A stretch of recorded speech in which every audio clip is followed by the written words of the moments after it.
the amount of interaction from receptionists, nurses and the doctors. During being a patient at this particular practice, I've had various problems, and I've always found them to be diligent in looking after me. Well, the practice cares about patients because they go above and beyond for them. If I thought they didn't care for me, I'd go to another practice, try getting another practice. We are doing everything in our power, and sometimes, quite frequently, more than what there is simply on the paper as a tick box exercise. Making sure I've got the right medication, always checking that the medication is correct. Plus we have the yearly checkups, bloods and stuff like that, and that's how I know that they're looking after me. They make sure they do patients' needs, they look after them. They're just really good. We do our best and we've seen the rewards. I've worked here for 20 years and I've gone through all the different systems and all the changes. We have good family, friends test results where we have excellent comments about the practice. Everybody asks Gina what to do, and so I think that's the reason why I'm good at my job. We have good patient feedback on patient questionnaires, which we do. Also excellent achievers in QOF. The decisions that they make regarding my symptoms make sense to myself, and they're explained in a language that I understand. Every time there's some screening to be done that's appropriate for my age group, they always send me a reminder through the post. They're on top of it, even if I'm not.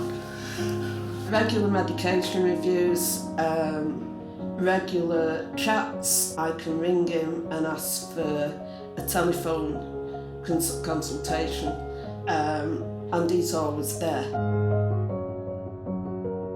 I think we've got a very safe practice here because for years and years we've thought about systems thinking. They will explain to you firstly what's going to happen, how it's going to be done. It's the checks that they put in. If you've not seen a doctor for many months, a little yellow tag appears on your prescription saying you need to see the doctor. I also work in a number of different practices in the area, and in terms of safe prescribing and the systems that have been put in place, I'd probably say Lockside is one of the best. Making things simple and uniform so everybody knows what's happening at any one time. They make sure everything's checked out and double checked. I don't think you ever feel forgotten when you come here. It's a friendly environment.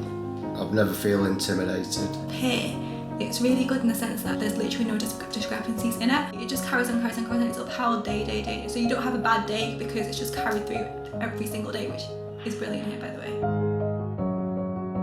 We do pay extra attention to our vulnerable patients. I mean, we have a group of patients who are particularly vulnerable, including those in care homes. I pay them regular visits. The staff will tell you in the care homes that we look after those patients really quite exceptionally well. If I do feel that somebody's vulnerable, I like to feel that I'm giving them that little bit extra. And I phone them on a regular basis, and it's lovely because I get responses back from the patients. Currently I'm trying to access certain parts of my medical history from before I became a patient here. It's a very big demand from myself because there's a very short time limit, but from the receptionists to the doctors, they are pulling out every stop that they can to help my request. A few years ago I had a backache. They sent me for a scan and then rang me at home and asked if she could come and visit to inform me that I had kidney cancer. The support that I got during that period was phenomenal. Generally feeling unwell, come to the doctors, had a blood test, and the very next morning at 7:30, Dr. Richard phoned me, I need to see you today. Found out I was diabetic, put me on medicine for that. 2 weeks later I had another blood test. 7:30 the following morning again I get a phone call, go to hospital, and that's when they found out that I had cysts on my pancreas, and I don't think without that sort of care and attention, probably not be here now. Who's in charge of Lockside? Well, I think it's 100% a team effort. I don't believe that there's one individual in charge. I think it's a collective. I think we have a very broad management structure. Because we're all allowed to feed back on each other at any point, I think the whole management of the practice is not given over to one person. They've never let me down with appointments and all that kind of thing. I've never been kept waiting longer than, say, 5 minutes. So whoever is in charge is really looking after the place. It's a group. There isn't one person, it's a group of people. We are all very confident here that we're all part of a team. And Dr. Joanna, as far as I can see, she's got more letters behind her name. I think she is the boss. Don't tell her I said that.